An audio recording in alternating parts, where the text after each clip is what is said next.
हनुमान जी का एक मंदिर है मध्य प्रदेश में। एक व्यक्ति की हनुमान जी में बड़ी निष्ठा, वो नित्य हनुमान जी का दर्शन करता था और हनुमान जी को जैसे ही देखता था उसकी ना जाने क्यों 2-4 घंटे की समाधि लग जाती थी मंदिर में। उस व्यक्ति का पुलिस में सिलेक्शन हो गया। अब थाना जो था वो हनुमान जी के मंदिर के बिल्कुल बगल में। थाना जाने से पहले कौन बोल रहा भैया वो शांत हो जाए, और थाना जाने से पहले हनुमान जी को प्रणाम कर दो। हनुमान जी को प्रणाम करते आधा दिन तो वहीं बैठा रहता, तो आधा दिन बाद जाता तो फिर इंस्पेक्टर डांटते उसको, ए भाई ये तू गलत करता है, आधा दिन तुम पूरा कहां निकाल के आते। बोले मैं रहता तो यही हूं पर मेरी हनुमान जी को देख के समाधि लग जाती है। सब लोगों ने खूब डांटा फटकारा, बड़े अफसरों ने कह दिया कल से तूने ऐसा किया तो हम तुझे नौकरी से निकाल देंगे। उसने कहा ठीक है, कल मैं हनुमान जी को देखूंगा ही नहीं, मैं ऐसे ही आ जाऊंगा। अब वो जैसे ही अपने स्टेशन पर जा रहा था, पुलिस स्टेशन, तो बगल में हनुमान जी। अब बेचारे ने खूब आंख बचाने की कोशिश करी, नहीं देखूं नहीं देखूं नहीं देखूं, पर दृष्टि उसकी चली गई। और जैसी ही दृष्टि गई अब उसने कुछ विचार नहीं किया क्या होगा मेरी नौकरी आदि का, वहीं छोड़ के अपना साधन और भीतर जाके हनुमान जी के पास बैठ गया, रोने लगा। बोले नाथ मेरा संसार तो छूट ही रहा है, आपका इतना भजन करता हूं मैं, पता नहीं क्यों आपको देखते ही मेरी समाधि लगती है, पर मेरा घर बार कैसे चलेगा नाथ। अब संसार में भेजा है तो घर बार चलाने के लिए भी तो भेजा है ना आपने, वो कैसे सब होगा। बैठा रहा, और दिन तो 4 घंटा बैठता था, आज 8 घंटा बैठा रहा हनुमान जी के सामने। 8 घंटा बाद उसको लगा अब नौकरी तो मेरी चली गई, आज तो मैं निकल जाऊंगा। शाम हो गई थी, मंदिर से बाहर निकल, सत्य घटना है ये, वो हनुमान जी का मंदिर प्रसिद्ध है। तो जैसे ही शाम हो गई तो अफसर निकल करके बाहर आया, बोला अब मेरी नौकरी तो चली गई, वो मुझे निकालें उससे पहले मैं ही मना कर देता हूं कि भाई मुझसे नौकरी नहीं हो रही, आप मेरी वर्दी वापस ले लो। अंदर जाकर के अफसर बैठे थे, उससे जाके उसने कहा महाराज मुझसे नहीं हो पाएगा, ये नौकरी तो मेरे बस की बात नहीं है, आप वर्दी ले लो। बोले क्यों, क्या हो गया। बोले देख नहीं रहे आप, मैं ड्यूटी पे नहीं आ पाता, मैं कोई काम ढंग से नहीं कर पाता, कैसे करूं, इतने दिन हो गए मैं एक भी दिन समय पे नहीं आया। बोले आज तो भाई तू हमारे संग खूब बढ़िया आनंद करके आया है, आज तो सब ठीक था, बस ऐसे ही करना जैसे आज किया वैसे ही करना रोज। बोले आज किया वैसे ही करना मतलब, आज तो मैं आया ही नहीं ड्यूटी पे। बोले तुम पागल हो गए हो, कुछ खा पी के आ गए हो क्या, क्या बोल रहे हो, आए नहीं। जेल में बेचारा एक आदमी फूटा पड़ा था, बोले देख कितना मारा तूने इसको, इसके बाल पकड़ के खींच के लाया, इतने दिन से ढूंढ रहे थे इसको, तू नहीं पकड़ा आज, और तू कह रहा है कि मैं आज आया नहीं। उसके आंख भर आई, बोले महाराज सत्य बता रहा हूं, मैं आज सुबह से मंदिर में ही बैठा था, मैं तो आया ही नहीं हूं स्टेशन पर। सब इकट्ठे हो गए, बोले तू नहीं आया, तो बोले ये तो हमारे संग गया है, सब किया है, सब ऐसा हुआ है। तुरंत दौड़ करके गया, हनुमान जी के जाके चरणों में प्रणाम किया, अफसर को बताया, बोले आज मेरी लाज बचाने के लिए मेरी जगह नौकरी करने हनुमान जी आए थे, तो यही करके लाए महाराज सब कुछ। तब से उनका एक नाम भी है कुछ, कौन से, कोई नाम बोला क्या, एक हनुमान जी हैं मध्य प्रदेश में। तो एक हनुमान जी का मैंने एक भाव बताया, पर ऐसी क्रिया हमारे पंडरीनाथ भगवान ने कितनी की। त्रिलोचन नाम के भक्त हुए, उनके यहां कोई सेवक नहीं था, उनके कोई संतान नहीं थी, श्री पंडरीनाथ भगवान कितने दिन सेवक बन के उनके यहां पर रोटी बनाते, वैष्णवों को भोजन कराते, त्रिलोचन जी के हाथ पांव दबाते। आज ही मैंने एक सुंदर चरित्र सुना, श्री तुकाराम जी महाराज, वो नित्य जाते थे कीर्तन करने के लिए, तो उनके एक फिक्स पखावज वादक थे, वही पखावज बजाते थे। लेकिन आज पुणे के पास में कहीं पर कीर्तन होना था और पखावज वादक जो था उसको बुखार आ गया, तो तुकाराम जी महाराज बोले थोड़ी देर प्रतीक्षा करते हैं, आ जाए तो अच्छा, नहीं तो फिर देखेंगे किसी और को बैठा देंगे। थोड़ी देर प्रतीक्षा करते रहे, इतने में ही वो जो पखावज वादक था वो सामने से आ रहा था। लेकिन आज उसकी प्रसन्नता और उसके लटके झटके अलग ही दिख रहे थे, उसमें एक अलग ही तेज दिख रहा था। तुकाराम जी बोले आगे आगे बैठो भाई, हाँ भाई सब बैठ गए, सब मंजीरा लेके वो पखावज पे बैठ गया। तुकाराम जी ने कीर्तन गाया, महाराज ऐसे ऐसे ठेके बजाए उसने। तुकाराम जी बार बार कहें भाई आज तो इसने जीवन भर की सारी कला दिखा दी।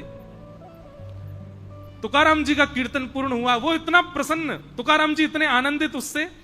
तो नियम है कि कीर्तन पूर्ण होने पर सब लोग प्रणाम करते हैं कीर्तनकार को, सबसे पहले पखावज वादक प्रणाम करने आता है। वो उठ करके पखावज रख के जैसे ही प्रणाम करने आए तो तुकाराम जी का स्वभाव था वो ऐसे पीठ थपथपाते थे। आज तुकाराम जी ने बहुत जोर से थपथपा दी, जोर से उसको ऐसे शाबाशी प्रदान की। वो सीधा प्रणाम करके मंच से ही चला गया। सब लोगों को लगा कहीं ऐसा तो नहीं बुरा मान गया। तुकाराम जी ने जोर से हाथ धर दिया तो बुरा मान के चला गया। वो श्री तुकाराम जी के एक वैष्णव भक्त हो गए थे, एक परम विद्वान, रामेश्वर नाम था उनका। उनको ये बात थोड़ी अटपटी लगी, बोले कि ये प्रणाम करते ही चला गया। तुरंत उसको ढूंढने लगे, कहीं मिला नहीं। बोले भाई बहुत बुरा मान गया, इसके घर जाके मना के लाओ। तो रामेश्वर जी उसके घर गए। पत्नी ने गेट खोला तो बोले कहां है तुम्हारा पति, ऐसे कीर्तन से उठ के आ गया बुरा मान के। बोले नहीं, आज तो सुबह से बुखार में पड़े हैं, वो तो आज कीर्तन में गए ही नहीं। बोले काहे को झूठ बोलते हो, लब दिखाओ कहां है। भीतर जाके देखा तो महाराज वो तो कांप रहा था, पूरा ऊपर ओढ़ करके रजाई पड़ा था। जाके बोला ये नाटक करता है, इतना बुरा मानता है बात का। अरे तुकाराम जी तुझसे इतना प्रेम करते, रोज तेरे को आशीर्वाद देते, आज इतना बुरा मान गया तू। वो बेचारा रजाई उठाई उसने तो उसके तो पूरा मुंह लाल पड़ रहा था, पसीना आ रहे थे, वो तो भयंकर ज्वर में था। उसने कहा नहीं भगवान, मैं तो आज आया ही नहीं हूं, मेरी तो स्थिति आप देखो, चल फिर भी नहीं पा रहा, खड़ा हुआ तो गिरने लगा। रामेश्वर जी बोले तुम कीर्तन में नहीं आए थे? बोले नहीं, आज तो मैं आया ही नहीं हूं भगवान, मैं ऐसे झूठ नहीं बोल रहा हूं, मैं सच में नहीं आया था आज। तुरंत उसको अपनी गोद में उठाया, लेकर के तुकाराम जी के पास गए। सब आश्चर्यचकित, बोले ये तो अभी पखावज बजा के गया, ये इसकी हालत क्या हो गई? बोले हालत इसकी अभी नहीं, ये सुबह से ऐसी अवस्था में घर पर है। बोले तो फिर पखावज कौन बजा के गया? तुकाराम जी के नेत्र सजल हो गए। बोले आज मेरे पंडरीनाथ आए थे पखावज बजाने। और मन में थोड़ा सा क्षोभ होने लगा, क्यों? 4 पीढ़ियों से मेरे पूर्वज सब कीर्तन करके श्री ठाकुर जी को प्रणाम करते हैं, पर आज मेरे कीर्तन में ठाकुर जी मुझको प्रणाम करने और मैं ऐसे थपथपी दे रहा था उनको। नेत्र सजल हो गए। ठाकुर जी कितने अधीन है अपने भक्तों के। तुकाराम जी महाराज कीर्तन में पखावज बजाई ठाकुर जी ने, नामदेव जी के कीर्तन में नृत्य किया ठाकुर जी ने, श्री पंडरीनाथ भगवान ने, श्री त्रिलोचन दास जी के यहां पर सेवक बनकर के कितने वर्षों तक सेवा की त्रिलोचन जी की। अरे केवल रोटी सब्जी नहीं बनाते थे, हाथ पांव भी दबाते थे त्रिलोचन जी के। बस ठाकुर जी ने शर्त रखी थी, कभी भी ये मत कह देना बहुत पेटू है, बहुत खाता है, जिस दिन कहोगे उसी दिन चला जाऊंगा छोड़ छाड़ के। अच्छा, भगवान का नियम, बड़ी अच्छी कथा है त्रिलोचन जी की, कल विस्तार से सुनाऊंगा। तो ठाकुर जी तो अधीन हैं सबके। गोपियां सब दौड़ी, अपने यथावत कार्य को वहीं छोड़ करके दौड़ी भगवान से मिलने। भगवान कदम्ब वृक्ष के नीचे बैठे वंशी बजा रहे हैं, तभी समस्त गोपियां सामने आकर के खड़ी हो गई। सबके वस्त्र अस्त व्यस्त हैं, श्रृंगार अस्त व्यस्त है, कोई भी सज समर के नहीं खड़ी है। ठाकुर जी ने नेत्र खोल करके गोपियों को देखा। स्वागतम वो महाभाग प्रियम किम करवाणि वा ब्रजस्यानामयं कश्चित् ब्रूता गमन कारण। आइए आइए आइए, स्वागतम स्वागतम, आप सबके आने का कारण बताओ। गोपियां तो इतनी उदास हो गई हैं, पहले तो हमको बुला लिया, अब हमसे कह रहे हैं आने का कारण बताओ। और ठाकुर जी उनको पूरा संसार दिखाने लगे। 10 श्लोकों में ठाकुर जी ने केवल यही कहा कि तुम सब वापस घर चली जाओ। अरे इतनी रात्रि को परपुरुष के पास आई हो, अपने पतियों को छोड़ के आई हो, अपने सास ससुर बच्चों की बात नहीं मानी तुमने, चलो वापस लौट जाओ। गोपियां वहीं खड़ी रहीं। 10 श्लोकों में भगवान ने कहा कि तुम क्यों आई हो बताओ, और 11 श्लोकों में गोपियों ने बताया कि हम क्यों आए हैं। इसको प्रणय गीत कहते हैं, बहुत सुंदर है। मैवं विभोर्हति भवान गदितुं नृशंसो सन्त्याज्य सर्व विषयांस्तव पादमूलम् भक्ता भजस्व दुर्वग्रहमात्यजास्मान् देवो यथादि पुरुषो भजते मुमुक्षु। हे नाथ, गोपियां ठाकुर जी से कहती हैं, बहुत सावधानी से सुनो, नाथ आपने ही तो प्रवचन किया है, सर्वधर्मान परित्यज्य माम एकम शरणम व्रज, सब धर्मों का त्याग करके मेरी एक शरण में आ जाओ। अच्छा मुझे एक बात बताइएगा, जब भगवान ने यह श्लोक गाया था सर्वधर्मान परित्यज्य, उस समय हिंदू धर्म के अलावा कोई और धर्म था? तो फिर ठाकुर जी कौन से धर्म को छोड़ने की कह रहे हैं? उस समय तो केवल हिंदू वैदिक सनातन धर्म था और कुछ था ही नहीं पृथ्वी पर। सबका इतिहास देख लीजिए, सबका इतिहास किसी का 1000 वर्ष पुराना होगा, किसी का 2000 वर्ष पुराना होगा। हिंदू वैदिक लाखों वर्ष पुरातन है। और जब ठाकुर जी ने महाभारत युद्ध के बीच में अर्जुन से ये बात कही, तब कोई और धर्म था ही नहीं। फिर ठाकुर जी ने क्यों कहा सर्वधर्मान परित्यज्य माम एकम शरणम व्रज? आप कहोगे ठाकुर जी ने फ्यूचर टेंस में बोली है ये बात कि भाई आने वाले समय में बहुत धर्म हो जाएंगे, तब सबको छोड़ के। नहीं, ऐसा नहीं। उस समय प्रेजेंट टेंस में ठाकुर जी बता रहे हैं अर्जुन को कि सब छोड़ के मेरी शरण में आओ। मतलब धर्म का मतलब क्या है? व्यवहार धर्म, लोक धर्म, इसको भी कहते हैं धर्म। व्यवहार धर्म किसको कहते हैं? ये जो संसार में हम लोग नाटक करते हैं ना, हाँ आइए बुआ जी, आओ आओ आओ, बैठो। अरे चाचा आप तो बड़े अच्छे हो, ओहो आपका तो बहुत अच्छा हुआ। ये नाटक जो हम करते हैं ना, इसको व्यवहार धर्म कहते हैं। और लोक धर्म क्या है? वो बुरा ना मान जाए उसको रिझाते चलो, अरे उसको ऐसा ना लग जाए उसको मनाते चलो, उसको भी देखना है, इसको भी देखना है, सबको देखना है, किसी को कोई कमी ना रह जाए, इसका भी एक। अब मेरी मत्ती में जितना आ रहा है मैं उतना बता रहा हूं, पर ये सब जो व्यवहार हम करते रहते नाटकबाजी, इसी को लोक धर्म और व्यवहार धर्म कहते हैं। एक प्रकार से कह दिया जाए तो लोक धर्म का मतलब सबका निर्वहन करना भी लोक धर्म होता है। इन सब का त्याग करके मेरे समूह आ जाओ, ये भगवान कह रहे हैं। गोपियां वही बात भगवान से कहती हैं, आप ही कहते हो सब छोड़ के आ जाओ। जब हम सब छोड़ के आ गई तो कह रहे हो क्यों आए? आप ही मां हो, आप ही पिता हो, आप ही पति हो, आप ही बंधु हो, आप ही पुत्र हो, आप ही सखा हो, आप ही मित्र हो, आप ही हमारे सर्वस्व, हम जाएं कहां फिर? और जब आ गई हैं आपके शरण में तो आप कह रही हो कि वापस चले जाओ। कन्हैया, गोपियों का यहां प्रेम बहुत सुंदर है। रासपंचाध्यायी पर हमारी कथा है।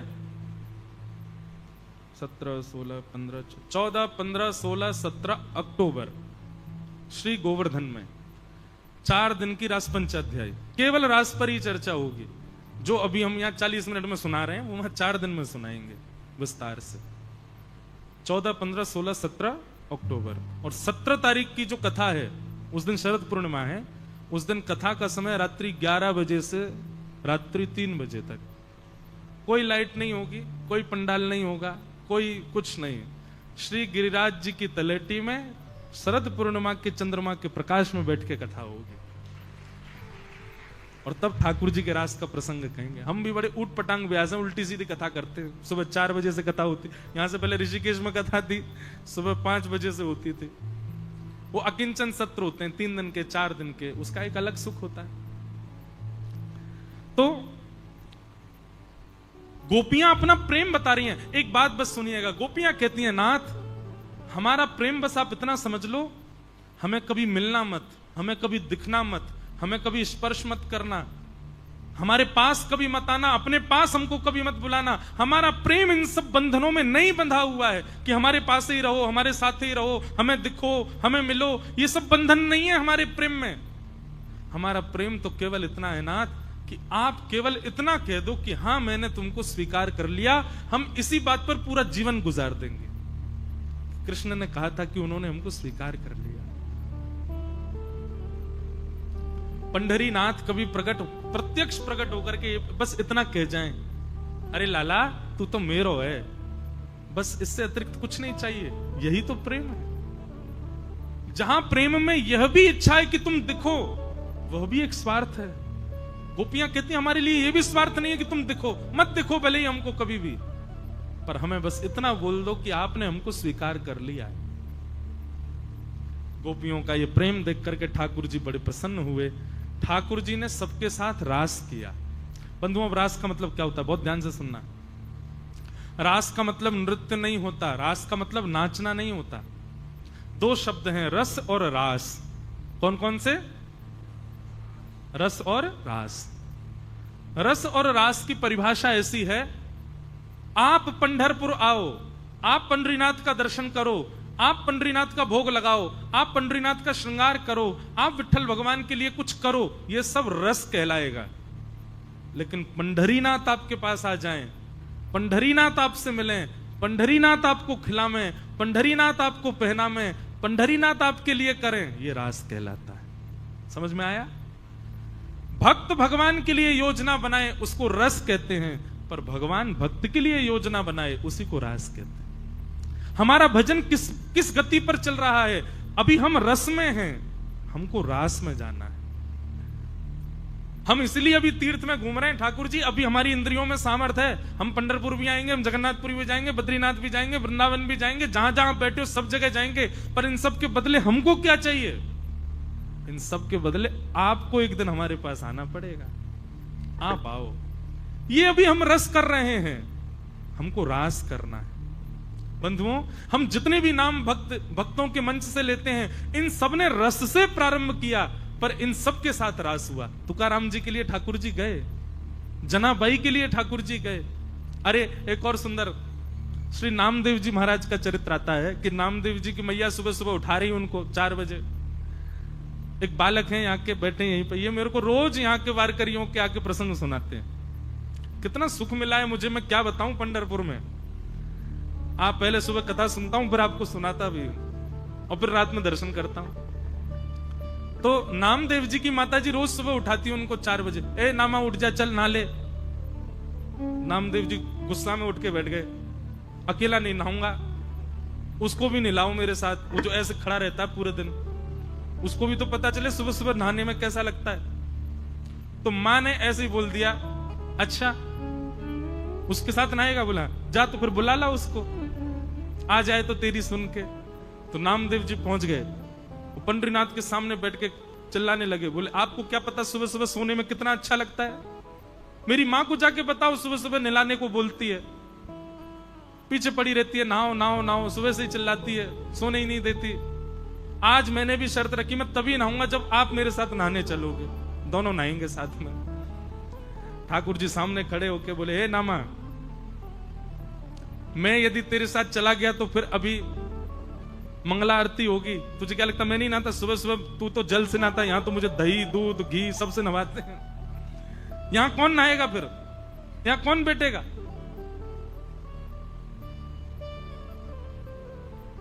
नामदेव जी बोले, मुझे नहीं पता, मेरी मां को समझा के आओ, उसको बोल के आओ सुबह सुबह नहीं नहलाया करे मुझे। ठाकुर जी बोले, तो फिर एक काम कर, मैं जाता हूं मां को बताने, तू मेरी जगह यहां आ जा, चल। तो नामदेव जी ठाकुर जी की तरह खड़े हो गए, और ठाकुर जी उनकी मैया को बताने जा रहे हैं कि नामा को सुबह मत नहलाया करो। घर गए, वहां जाकर के जैसे ही नामदेव जी की मैया से मिले, मैया बोली, ओहो पर ब्रह्म परमात्मा दंडवत। पहले तो प्रणाम ही करती रही, विश्वास ही नहीं हुआ।